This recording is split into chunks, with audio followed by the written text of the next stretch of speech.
Okay, so we are officially recording. So for anyone watching the replay, once I send this, hi everyone. I'm here with Tricia Clements, the founder of Your Biz Watchdog. Tricia is a local SEO expert. So she specializes in helping business owners with their local SEO and Google business profile, which a lot of us still call my Google business. So if you've ever wondered how to get verified on Google while you're working from home, or if your account or profile gets suspended, you're in the right place if you need answers on how to get that resolved. So what we'll do is our full Q&A will be in the blog post, but right now we're going to kind of dive deeper into what's actually working right now, what to avoid, and how your website will tie into all of it. Sound good, Tricia? Sounds good. Thank you so much for having me, Chatsoni. Appreciate it. Absolutely. Okay, so let's start with the big question. Well, one of the big questions. Why should home-based bookkeepers even bother having a Google business profile if they're not having people, like clients, stop into their house? Sure. So for local SEO, and those are basically for businesses where your customers have a local base. You are there in your specific area. Let's take, for example, the Atlanta area. You've got clients that are, majority of your clients are there in Atlanta. You're not really searching for clients clear across the country. So that's what we're talking about as far as a local, the local part of local SEO. And your Google business profile, that is basically one of the biggest ways to get your business found in search and get your business to come up in front of your potential customers. It's really some area that you've got to have that in order to be able to compete and make sure that you're actually out in front of those potential customers and getting new clients. Okay, wonderful. So what would be like an example of like something that you've seen like before and after someone getting their profile like verified? Sure. So, well, I'll go this perspective. So I do a lot of, I call it my GBP fix-it services, where businesses have a profile, they get it, Google doesn't like something about it, so they will suspend it. And there are times when a suspension, you could either be live on the map, which is called a soft suspension, but it's suspended and you can't make updates to it. Or you could have a hard suspension, which basically your whole entire profile comes off the map. During and so when I work with clients, I've helped clients who've had hard suspensions, and they will basically say that, you know, business was going great, and then their Google business profile was suspended and came off the map, and that traffic just dried up. Their new influx of customers dried up. Then once we get it reinstated and back on the map working for them, then all of a sudden business was booming again. So you can tell by that how important it is. Not having that profile active and live on the map can definitely be a huge thing for your business. And that's one of the reasons that I recommend for businesses to make sure that they are really prepared. I look at it as far as be prepared in the event that you have to go through a reinstatement from a suspension. And it doesn't necessarily mean that your business did anything wrong. This is Google saying, look, we need to check and have you verify that you are a legitimate business and that you are the owner manager authorized to do that. And that's really where a lot of suspensions are. It's Google saying, verify you are who you say you are. Because as we can see with how important your Google business profile is, there are a lot of, unfortunately, scammers online. We know there are, and they will try to get a Google business profile verified so that they can get that traffic. So because of that, you know, Google's like, well, we can't, the easiest way to tell the legitimate ones from the scammers is to have everyone just prove yourself, prove you are who you say you are. So having your business information together and everything, getting it together so that you're not rushed during a suspension of having to then get it together is really important for businesses. Okay, thank you. That makes sense. So it sounds like that's more of like an automated process. It's not like a representative from Google. It's like flagging someone and making them go through that whole process. It's more of like an automated type of check? Typically, it could be, you could get your profile flagged for any number of reasons. There is a way for businesses to go on and submit to Google that there's an issue with the profile. You might have someone that sees a profile that does not have legitimate information, or they believe that it doesn't, and they could submit to Google to check on a profile. But also a lot of it is, especially with the rise of AI, Google is really using that. And as we know, not everything comes out exactly right on there. So it's really kind of a way for Google to flag it and say, okay, prove you are who you say you are. And let's get, sometimes you might get a suspension. Sometimes you might need to get re-verified. Okay. Okay. Got it. That makes sense. Yeah. And for my business clients, what I do is I have a service, I call it my GBP protector. And basically I work with them to get all their business documentation together and make sure that it is what Google wants to see. And so that we do that ahead of time. One of the things that that a lot of businesses don't know is that your information on the Secretary of State is really important. Having that business name and your address, matching that which your business has on your Google business profile, is extremely important. So things like that, having all that information together ahead of time is really important. Wonderful. Thank you. Sure. And I guess while we're on the topic of like the verification process, so let's talk about the video verification. Yes. So why did Google switch to that instead of the postcards, which everyone is used to? I know, but for years it used to be the postcards, and then there was time you could also do phone call and text, and now it is video verification. I will say that Google has pretty much tried to move to video verification completely. There might be some instances out there where you don't have to use it, but a majority of you are going to now have to do video verification. And this goes again back to where I said, you know, Google needs you as the business to verify you are who you say you are. And unfortunately, there are scammers out there who try to get through. And the postcard and the calls and texts, those were a lot easier to manipulate. So because of that, Google's like, okay, let's just do a short video and get that video verification. Videos are a lot harder to fake out.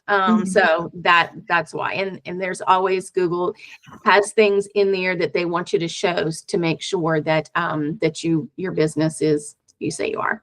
Okay. Okay, got it. So most of the bookkeepers I work with, and even myself included, we're working at home. So if we're a bit nervous about filming inside of our house, like what's the most, I guess, some privacy friendly advice that you have? So for that, one thing to know is that when you do that video verification, it is a private video. It's not a video that is going to be posted on your profile. Okay. So it's a private video. And then once verified, your business is verified, you can delete that video.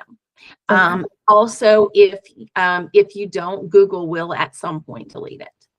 So that's one thing to know. And it does need to be a continuous video. And I know Google typically, I believe they're saying a video under 5 minutes. I recommend keeping it under a minute. That will help you get it approved. Because you do have people sitting there looking at those videos to approve it or not. And who wants to sit through a 5 minute video? So that's the thing. Keep it continuous, no pausing or anything. Make sure it is as short as possible, and walk through and show your business. And the main thing is you do need to prove as far as access, like make sure your door to your house is locked. And then you're going to show yourself opening it. Now, before you do that, if you have a vehicle that has your business branding on it, do that as well. Have that locked before outside your home, and then show yourself unlocking the car. And then I would even open it up so you could open the trunk. And if you've got some stuff there, like if you were going to meet a client, or if you were going out to a networking event, if you've got some flyers, some documentation, something in there that you can say, kind of a tools of the trade type of thing. And then once, you know, make sure you do show your the street number that you're using. Homes, if you're out in a more rural area, you're not going to be able to go and show your street sign. If you can show it, show it. If not, start and show your house number. Go inside the house and then just go directly to where your office space is. Your office up with your office, your computer, and whatever information you use there for your business. Okay, great. And I've heard or read something about like having business cards and maybe even like if you have like your articles of organization, like if we had like someone had that laid out on their desk, just try to do a quick video of that too. Okay. Absolutely. Yeah. So anything that you've got out there, definitely, that's one of the big tips for video verification. Be prepared. Don't just say, okay, I'm going to record the video, and then it's like, oh, I forgot to do this and I forgot to do that. Have it all set up. You can even do yourself like a test run, like you're videoing it, but just not on your profile. And just to see how long it is, make sure you've got everything out and ready. And yes, definitely any marketing materials like that, you can have that set out. It shows your business, but then also and your articles of organization, something from maybe your yearly with the Secretary of State, typically has yearly renewals on most of those. Have that information printed out so you can show that. Another thing is if you have, like, I'm sure most bookkeepers, there's some type of software that they have, and if you can be logged into that, don't show passwords or usernames or anything. Don't do that. But if you are, you're at your house, you can log in just before you start your video and show that you have access to that. It could also be an invoicing thing. So where you have access to actually log in and create it. Not that you've actually a printout of an invoice you've done, but actually where you're in there with the software, that can help as well. Okay, wonderful. So I guess like maybe let's say if their website was built on WordPress, could they show them like logged into the dashboard? Yes, definitely. Yes, so they can show themselves logged into that dashboard. They don't need to show themselves logging in with a password or username, but once they're logged in, you can see that dashboard and show that. Definitely, yes. Yeah. Okay, perfect. So that should be easier for people to do and a lot less intimidating, because I don't think a lot of people understood what Google was looking for with the video. Yes, and there are three main things Google looks for with the business, and the first one is your business location. That's a little bit tricky when you're talking about what we call service area business, and you might see it shortened SAB. So that service area business, your address is hidden because you don't see customers there at your home. You probably talk to them a lot on the phone, but then also go out into the community and meet them.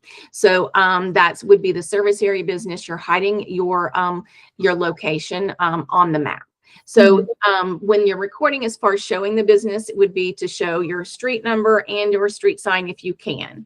The next thing is proof that your business does exist. Things that we were talking about as far as tools of the trade. So anything that you've got there on your desk, like I said, the branded vehicle and everything. Then your proof of ownership and management, which we were talking about, unlocking the door, unlocking your car door, things like that. Okay, perfect. Thank you. Yeah, so I didn't have to go through that whole process. I set mine up with the postcard like years and years ago. So all of this is new, and I know a lot of people just starting out it is. And for sure, that is one thing that a lot of people say, well, I didn't have to do this years ago. And this video verification is a couple years old now. So it is relatively new. Okay, thank you. Okay, so we mentioned that people can use like the back end, like login of their website to kind of verify like tools of the trade and having access. So a bit more about like the website connection. How important would you say it is to have like the website connected to your Google business profile? Since I see a lot of listings that don't have one, it'll just be like the business name and the phone number, but no website. So how important is it really to have that? You really do want to have that website because, and one thing is you want to get your business found when people are searching, but also a lot of times bookkeepers, you might go have a lot of clients through referrals. And simply because it's a referral doesn't mean you don't need that website or that Google business profile, because so many businesses now, even if you're, even if they have been referred to you, they're going to Google you, they're going to look your business up, they're going to see look at your reviews, and then most likely want to look at your website and see what's there. I definitely think, and that has to do a lot with, I tell a lot of clients, you really need to kind of own your business, because your website is something that you own and control. And as we talked about your Google business profile, Google owns that.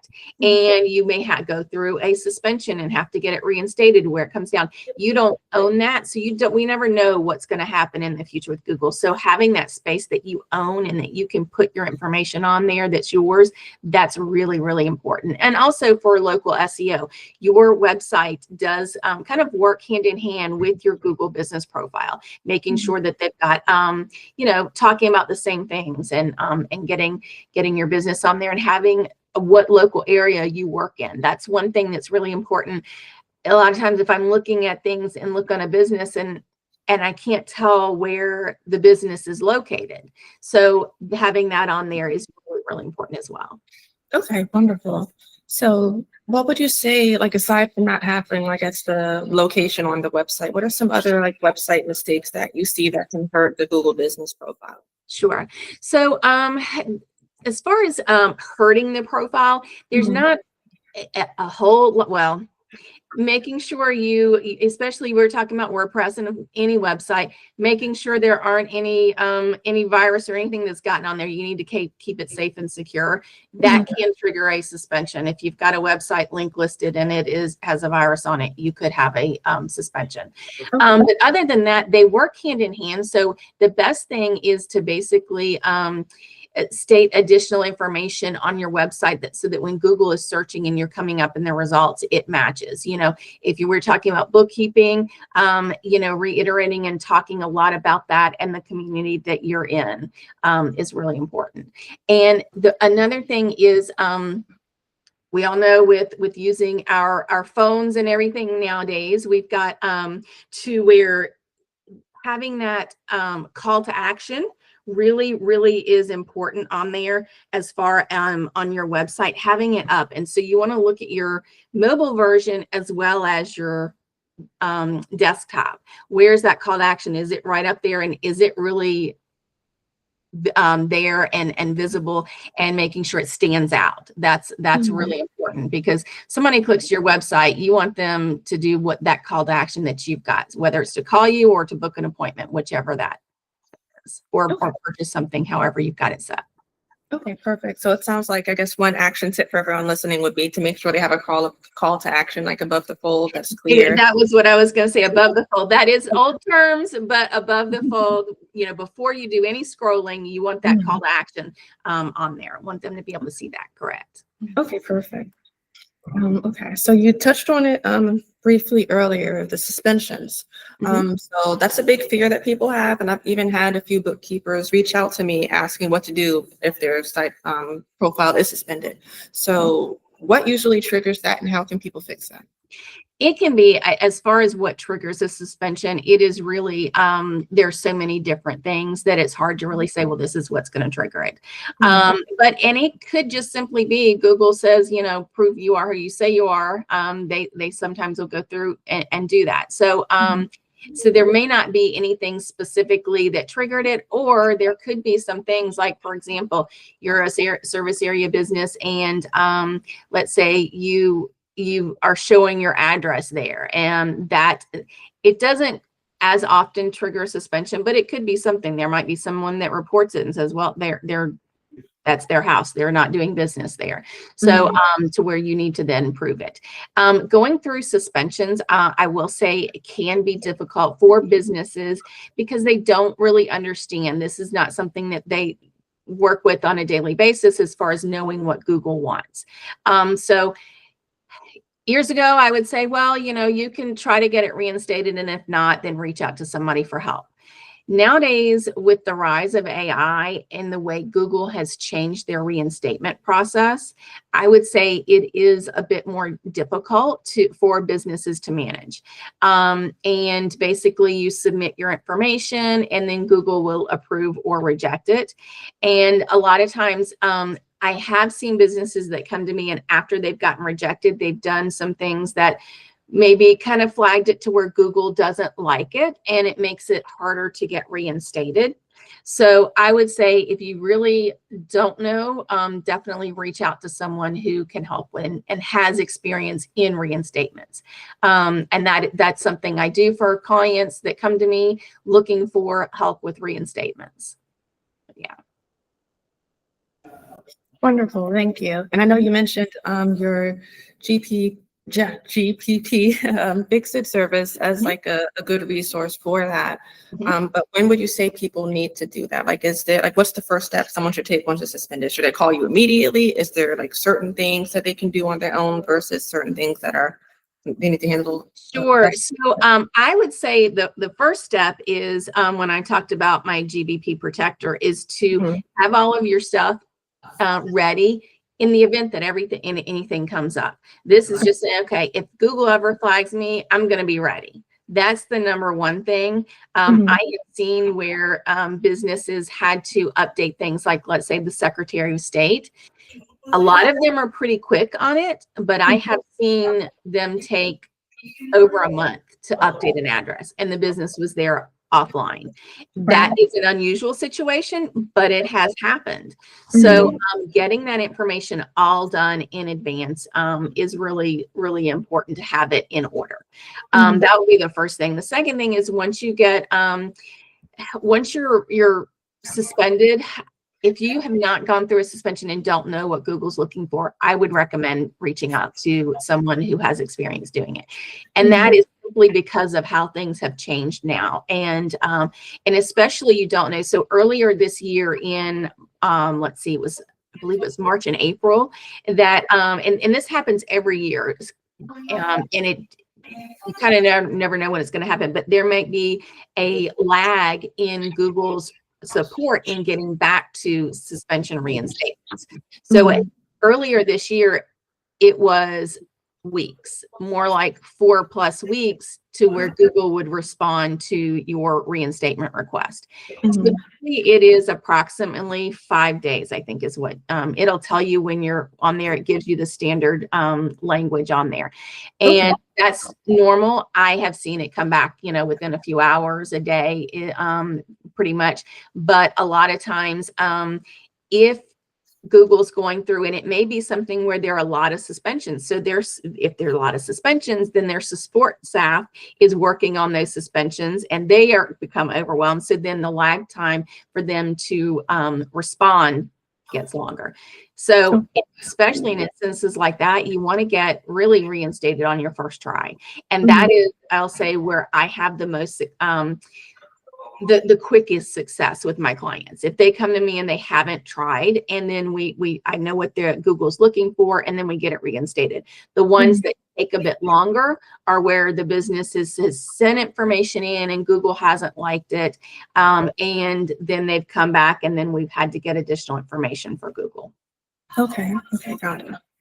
So is there a limit to how many times you can try to, like, a limit to how many times you can get rejected by Google before? Yes. And so that is one of the big changes. In the past, you would submit your reinstatement request and you would get an email, and you could email back and forth with support at that point. That is no longer an option. So basically you submit your reinstatement request and you hope that you're reinstated. Typically you now have 2 tries for that reinstatement request. And then from there, you do have to then after those 2 times, then reach out for additional help. And that's when it gets harder to get reinstated. So my thing is the best result is having your business reinstated the first time. That's good to know, because I didn't know that they changed it to where you had a limit or like a cutoff now. Yeah, yes, you do. You do. Great. So are there any questions that I have not asked that I probably should have? Let's see. We've gone through a lot of things on here. Let me talk a little bit about your 5 key things in your Google business profile, your core elements. These are things that if you change any of these, Google's going to look at you a little bit closer and you have a higher risk of suspension. So those would be your business name, your business address, website, phone number, and primary category. Mhm. If you change any of those 5 things, you are at a higher chance of seeing a suspension. And so one of those things I mentioned was address. You know, businesses do occasionally move. A lot of the others, like your business name, that really is not going to change unless you go through a full rebranding and stuff. But your address can change. And so the main thing is, I tell clients, do not just go in and change your address. You will, not always, but it has a lot higher chance of a suspension. So going through and getting your documentation. So when I work with the client, I help businesses, like if they're going to move, they want to be prepared up front ahead of time. So not only getting the Google Business Profile documentation ready, but then also a full process before they change their business address. They're changing all of that supporting documentation to the new address. The Secretary of State, making sure they have that. They're changing their website. Make sure you've got that matches your website. Then also there are things called online citations. What these are, they're basically places online that have your business NAP, name, address, phone number. Usually nowadays also have website, but making sure that as many of those other places has your new updated information, especially your primary things out there. So do a search for your business name, see the ones that come up first, and get those updated first before looking at changing your address. Okay, great. That's good to know. So I'm guessing some examples for that is for people listening, like thinking about specific citations would be like the QuickBooks Pro Advisor profile, maybe like Chamber of Commerce, things like that. Yeah, that Better Business Bureau, you know, and then also you've got other citations as well, like think about Apple Maps, also your LinkedIn, and get that updated. Your Facebook, make sure that matches all your social media if you've got your address listed. And when we're talking about service area businesses, a lot of them you're not going to have your address listed, but on those I recommend adding your city, state, and zip, having that on there, so that will then match what Google has. So then you do want to make sure that if you've moved zip codes, maybe you're in the same city, but if you've moved zip codes, that information is updated on there as well. Okay, wonderful. And just to clarify the website piece of that, this is just a domain name, right? Not if they're changing, let's say they have their website hosted on Wix and then they're moving to like WordPress or anything. If the domain is the same, they're fine. Yeah, correct. Their domain, and then making sure if they have an address listed there, making sure that it matches what that new address is going to be, or if they've got a service area business, having that correct city, state, and zip on there. Okay, wonderful. And for the phone number, I'm trying to think of any questions that specific people would have. For those using like a online like phone service, like maybe like the Google Voice or something. Is that okay to use as a phone number, or would that be a flag or anything like that? No, that's fine. You can definitely use that for sure. Okay, wonderful. Yeah, and you can have a lot of businesses will use what are called tracking numbers, and that's a way to get them to track and know where their calls are coming from specifically, like where someone found it, like, so did the call come from the website or the Google Business Profile or some other place? And so it's fine to have a different tracking number in your Google profile. There is a thing that you can have your main number on there and put secondary phone numbers. So make sure that the number, phone number that is your main business number is listed in there, but under that secondary, if you have a tracking number. Wonderful. And addresses, co-working spaces, virtual addresses. What are your recommendations on that for people who just still do not want to have their address? Sure. So, and one thing that is important to note is that service area businesses, they don't have that pin on the map. If you have a business that has basically brick and mortar store where your address is showing with the pin on the map, as far as coming up in search results, if you've got competition online that have their address showing, you will also do better with your address showing. So some businesses might say, well, I really want the pin on the map with my address showing. Mhm. If you're looking at going to a co-working space, you can do that. However, there are several different things you do need to keep in mind when doing that. So the most important is you can't simply rent have co-working space and to where one of them is you go in and you just pick a desk and you sit down. That is not compliant with Google guidelines. You need to have your private suite. So a lot of co-working spaces nowadays do have that where they've got individual suites. So you need to have that individual suite where you've got your business name and the suite number. They are listed outside your door with the door that locks that you have the key, and then that is your business space. So basically, that's what's really important is having that specific private suite, having access to that, and that being just your space. A few other things is that Google does say that it needs to be staffed by your employees. So some businesses will say, oh, well, I'm at this co-working space and they'll answer my phones and they'll do all of my staffing. Google does not consider that to be, it's not acceptable under their terms of service as far as having that co-working space. You need to have that as your own and your individual. And when I mention your business name and the suite number, it needs to be permanently fixed signage. So not putting just some tape on the wall and saying this is my business for now and then take it down. That is not approved. I will say I have helped various businesses where they were moving. Had some of them, they moved into a co-working space and then they got suspended and then they came to me for assistance in getting reinstatement. And I have helped businesses do that. One of the biggest things that I see is not including that suite number.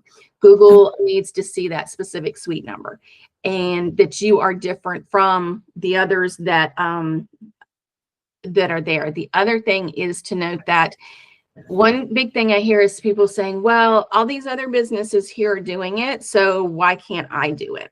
My answer to that is they simply haven't been caught. Years ago, when we had the postcard, like we were talking about, it was easier to get that business, get them verified and online. Nowadays, you don't have that. So these businesses may have been verified with the postcard and Google simply hasn't caught on that they should not have that address. They need to have their own specific suite number.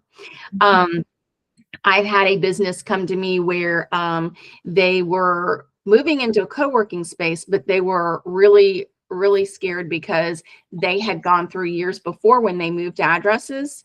And they, at that point, lost their profile when they moved to their space.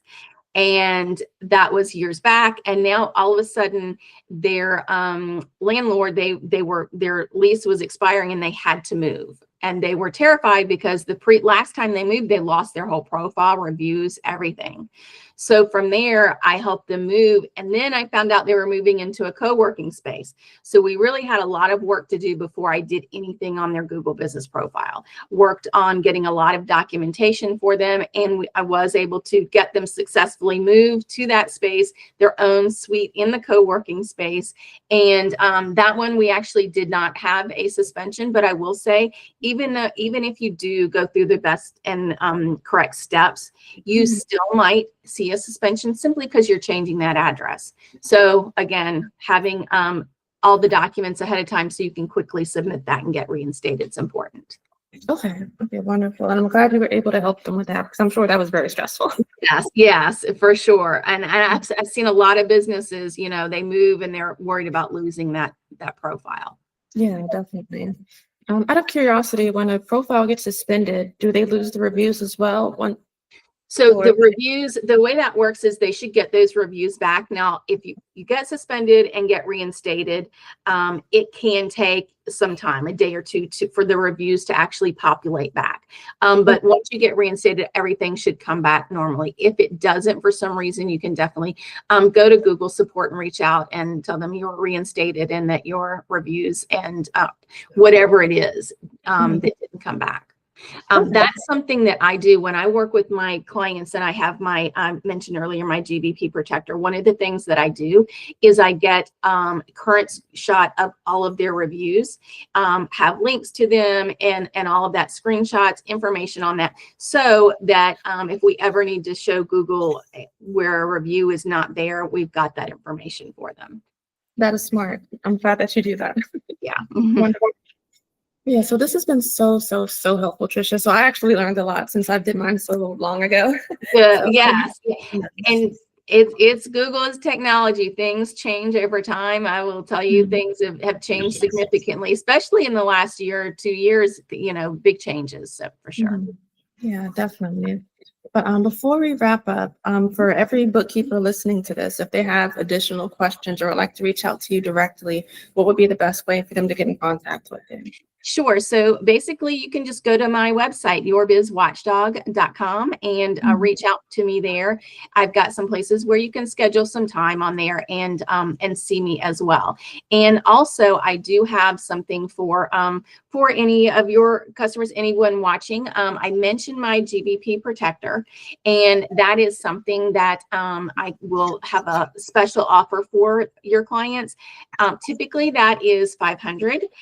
To do that, I've got a 25% off, so it makes it $375. That's going to be good through October 31st, so of this year, 25. Just have them go there, and we'll use the code WFB 2025. And they'll get that 25% off. And they can go to yourbizwatchdog.com/GBP protector. Wonderful. And thank you for that coupon, Tricia. I really appreciate that. Sure, definitely. Yeah. And let me know if there's any questions you or anyone else has on that. But that's one of the things I really can't stress enough is being prepared. So if you ever run into trouble, that you're not running around looking for things. Dealing with reinstatements, I'll tell you, the fastest and quickest reinstatements are ones that the business has all their documentations in order and they're ready to go. Absolutely. Thank you. So once again, this was super helpful and I really appreciate your time. I'll make sure that I share all of your contact information and website links and all of that with the audience when this email and post goes up. But in the meantime, I hope you enjoy your week and have a wonderful, wonderful day. Thank you. Thank you so much for having me. I appreciate it. Absolutely. Thank you, Tricia. Bye. Bye-bye.